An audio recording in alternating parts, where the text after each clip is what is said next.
Welcome to the Data in the AI Era podcast. I'm Peter Finter, and in this series, I sit down with data leaders from the financial services industry to explore how they unlock the full potential of their data amidst the challenges and opportunities of the AI era.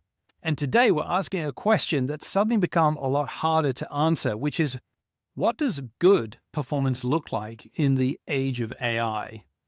For years, benchmarks have been our compass, but in today's world of LLMs, custom stacks, and fast-moving infrastructure, not all benchmarks are created equal.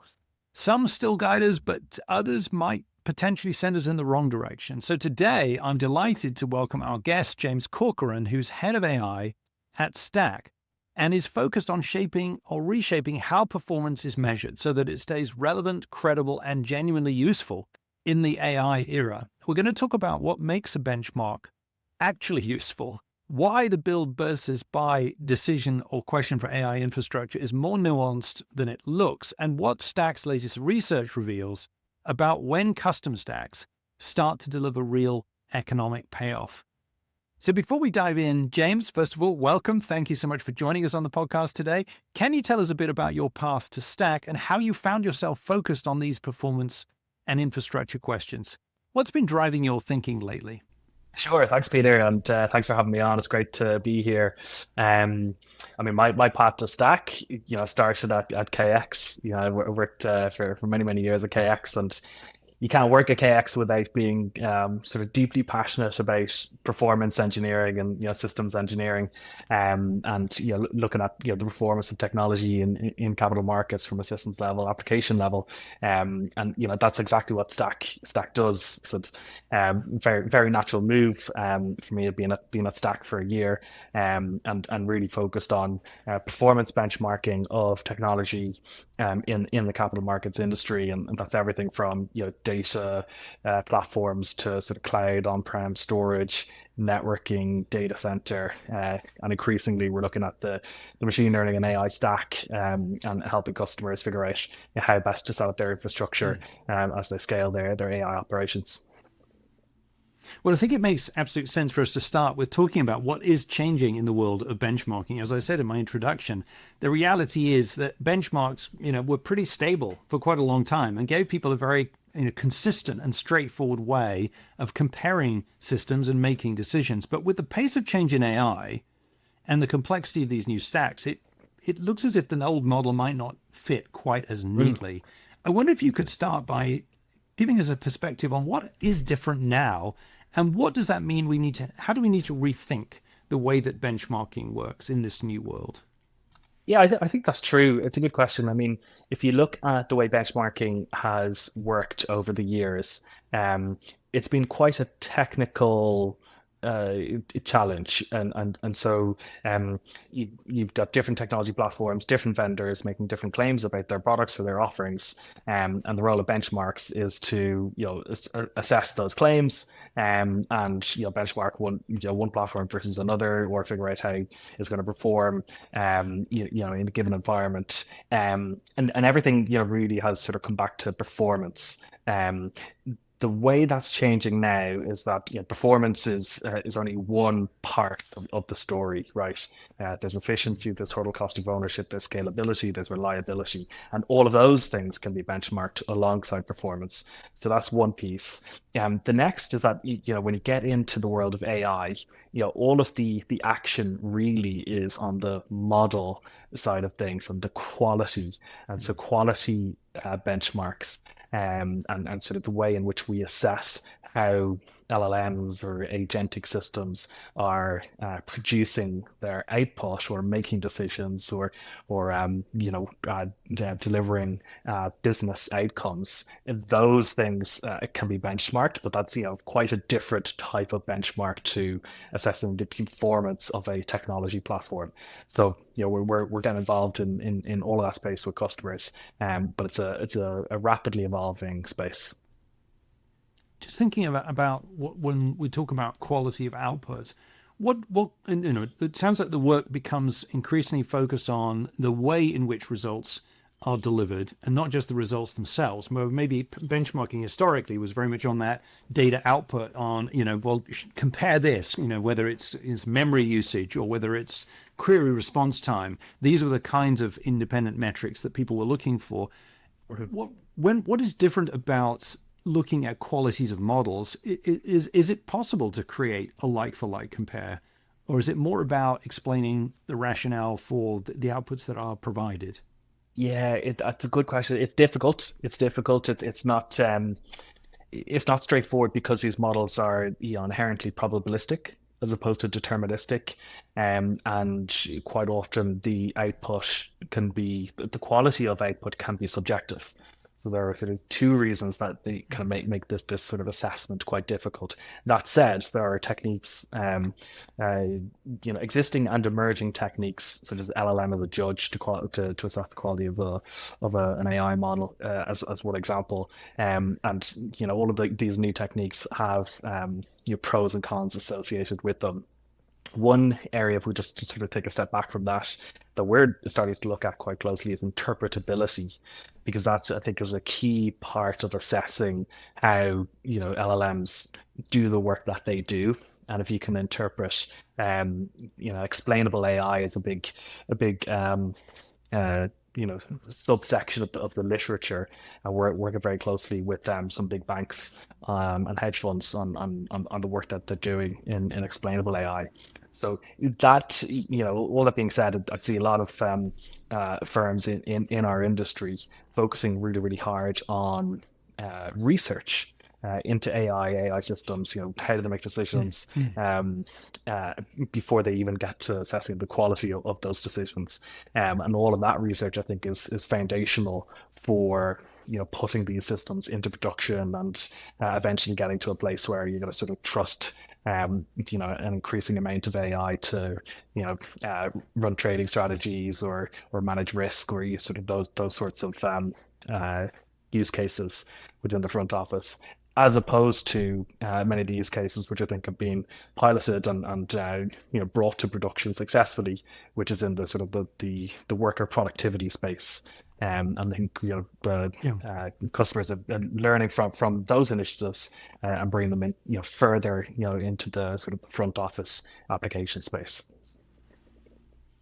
I think that's a really good point. And I think one thing that you're raising is that the role of STAC itself is changing and evolving with this evolving landscape. And something that strikes me is the importance of having an independent perspective and way of thinking about how to deploy AI solutions inside of financial services companies today. That is certainly, in our experience, that is the bridge that is being built from our front office users who are now looking at ways to absorb and integrate AI into their operations and needing some help to be able to do that with confidence, given the constraints of a highly regulated compliance orientation in their organizations, but at the same time seeing the opportunity to potentially radically transform aspects of their business. Perhaps you could just say a little bit more about how STAC itself is changing in response to those needs and the kinds of asks that you get from clients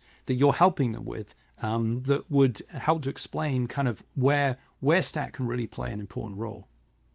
Yeah, sure. So I think one of the biggest changes underway at Stack, a lot of people who know Stack in the industry will sort of know us as a benchmarking company.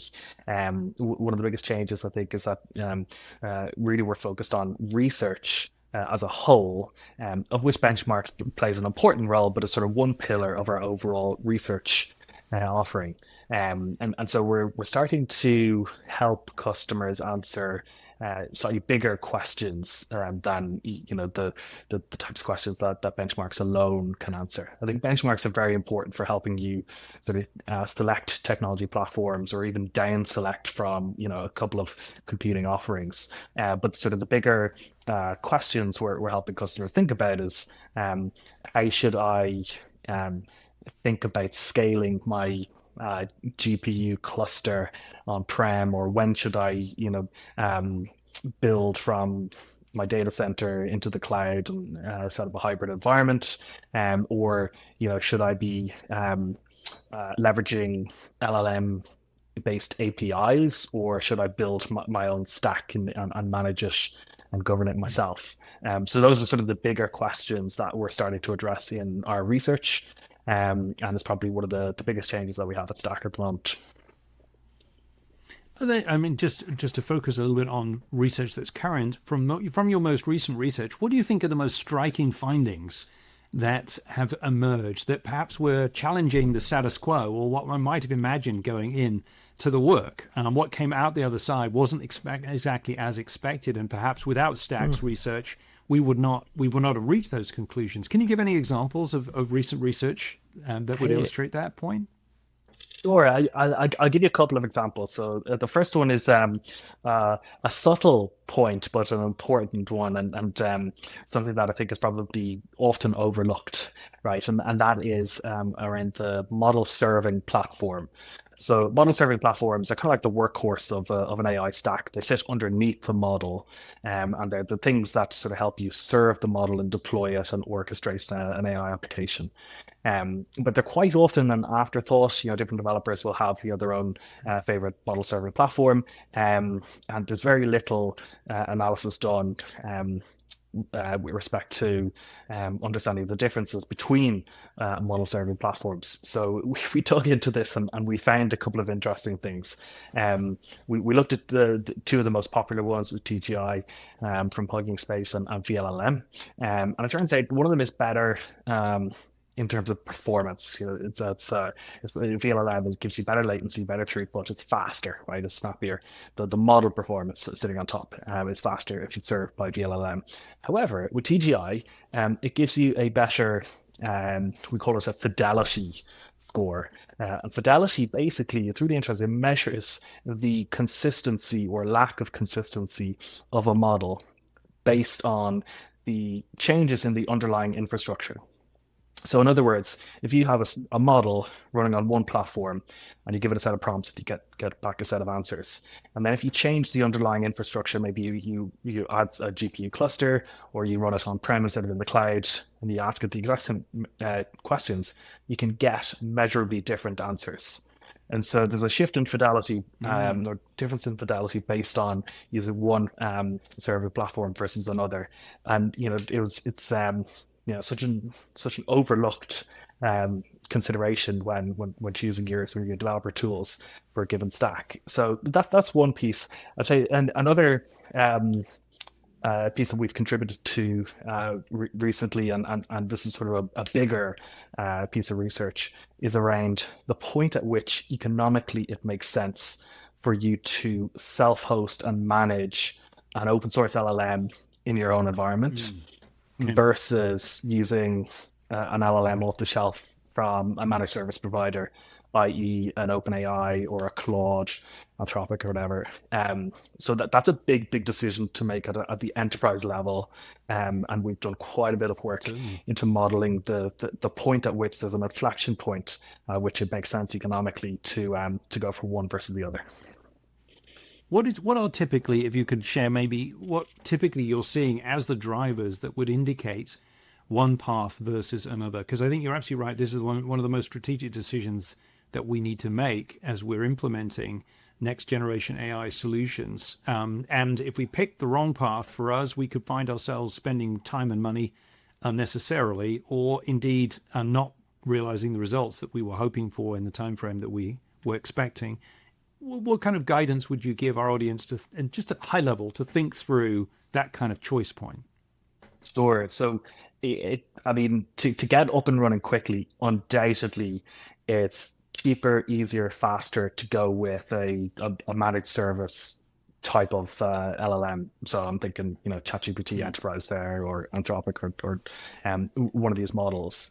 And there are certain benefits that sort of last beyond the initial pilot phase. And going with that model, it's always easier to maintain. You don't require as much infrastructure expertise internally, but it becomes less cost effective over time as you start to scale from one or two or three applications to looking at this on a sort of more holistic level across the entire enterprise.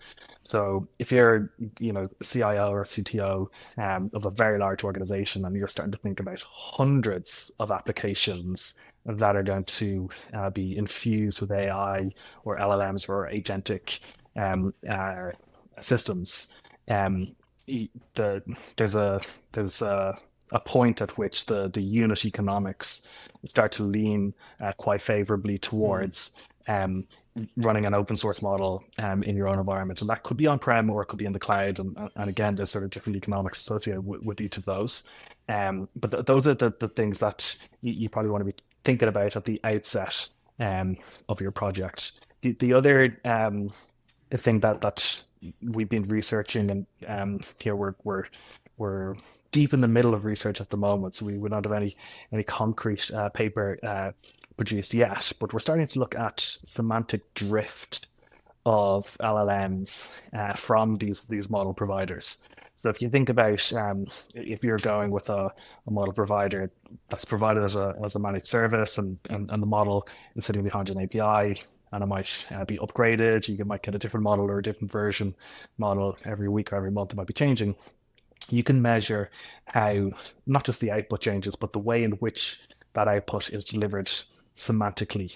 And you can, test for things like the color of the language, whether it's neutral, whether it's introducing, for example, speculative type of semantics into it, and those sorts of things. For that's an extreme example, but it would be it would induce risk for a firm, and potentially systemic risk if it was proliferated across the industry. So we're starting to look at those sorts of really interesting, potentially very, very important issues through our research at the moment.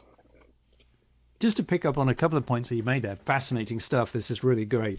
I'm thinking about two different things that you said. One is that there is this kind of idea that you want to start with a managed service provider model, but think about how you will move to a self-managed environment over time. Not dissimilar, it seems to me, from piloting in the cloud, where there's when we were thinking about well, do we go all in on the cloud, there was a considerable concern about what does it cost to scale in the cloud, and we've had to work through a few things there. There's a bit of a parallel that feels like it's emerging here in this space as well. And then something else that you said, which I wanted to come back to, I think is absolutely fascinating, is this consideration around fidelity and thinking specifically about the type of data that we're feeding into our models. And we've had a lot of discussions on this podcast and with our clients about structured versus unstructured data and the value of bringing unstructured data into a structured data environment, considering that to be an integrated data set, but leveraging the structured data to bring accuracy, to remove hallucinations from the unstructured data, where in isolation, and we've seen this a lot when companies have implemented Gen AI models using vector databases in isolation, where their data set is restricted. It's tended to veer off into directions that are not confidence building in terms of implementation. But when we start to bring it back together and we use the structured time series based data as a foundation, we can then bring that contextual relevance in from the unstructured side. I'm wondering, is that affecting fidelity as you were describing it, James? Are you seeing that phenomenon? And is that therefore sort of starting to suggest a best practice? Yeah, it's a great point. I mean, it seems to me that it's completely necessary to combine structured data and unstructured data for good outcomes when using AI. Sort of one without the other is just so limited, in what you can do compared with what you can do if you bring these two sets together. So any technology stack that can combine structured and unstructured data, I think is a powerful one, and definitely having structured data infused, for want of a better term, in a sort of an unstructured or text-based output from an AI model is key to instilling confidence, particularly if you can sort of reference or cite where that structured data came from. So just from a usability perspective, I've seen that work really, really nicely. You've got some numbers coming in from a chat-based system or whatever, and you can point to I received this number from this this API call or this row in a database or whatever it might be. That instills an awful lot of confidence and clearly can be fact checked to make sure that it hasn't been hallucinated. So that makes enormous sense to me. The other piece that we've been looking at, which is quite related to that, is so we've got if you look at the overall kind of, let's call it a RAG pipeline. So you've got data coming in, or structured and unstructured data. You're going to want to use that data as context to feed to an LLM. You make a call to an LLM or an agentic based system, and then it does some inferencing to give you the results. So we've looked at where the bottlenecks are in that pipeline to figure out where people can start optimizing. Now, the inferencing piece at the moment is where most time is allocated. So that's sort of the slowest part of the overall pipeline is LLM, waiting for the LLM to generate a response. That's very, very parallelizable, that piece. So sort of in essence, adding more infrastructure, more GPUs behind the scenes can make that quite fast and quite performant. The next part of that overall pipeline that can be optimized is the slowest currently today is the search and retrieval part. And so we've got a lot of data now that's showing us that the search and retrieval part of the pipeline can be optimized, and the overall RAG-based application will speed up by a factor of sort of 2x if we can speed up the search and retrieval part by, let's say, 4x. So those are the types of numbers that we're starting to come to, and all of that leads us to we're developing a benchmark in this space that'll help assess how you can optimize a RAG application by optimizing the search and retrieval, and our metrics will be guided by the application of the overall RAG pipeline, which of course is going to include structured and unstructured data. So it all comes back to the same thing, and I'm quite certain that technology stacks that are sort of sitting in this space, the ones that are highly optimized will be the ones that are rolled out and deployed at scale. Yeah, absolutely. And in fact, I think it's opening up a bigger question, really, which is what makes an AI stack actually perform? We've just been talking there about GPU acceleration. We're talking there about search retrieval and improving that. But when we talk about performance, we're combining now multiple different subsystems, and we're combining models, we're combining data pipelines, we're combining infrastructure layers. What does performance really mean in that context? How should we be thinking about performance in AI as opposed to historically when we've been thinking about performance in analytical data analysis, for example? Yeah, like it's really different. It's really, really different. So when you're looking at data analysis, particularly in the world of electronic trading, where you're trying to feed structured data stream, real-time information into an application as fast as possible, so to make an informed decision, and all of that stuff is still there, still as important as it ever was. But if you're looking at sort of a purely sort of AI-based system, in the way that we think about AI today, it's less about performance. It's more about user experience. Your user experience is going to suffer if performance, if the latency of an LLM is too high. But there's a couple of other pieces that are really, really important. So smoothness of LLM output is a key consideration for usability. So we found through some of the research that if the LLM is jittery, and again, you can measure that, the usability suffers, and that'll be, a reason, for example, that people might switch from one LLM to another, if they find that their favorite chat-based system all of a sudden becomes jittery. So that's one piece. But at the sort of infrastructure level, total cost of ownership is incredibly important. These systems are not cheap to build and scale, whether it's in the data center or the cloud.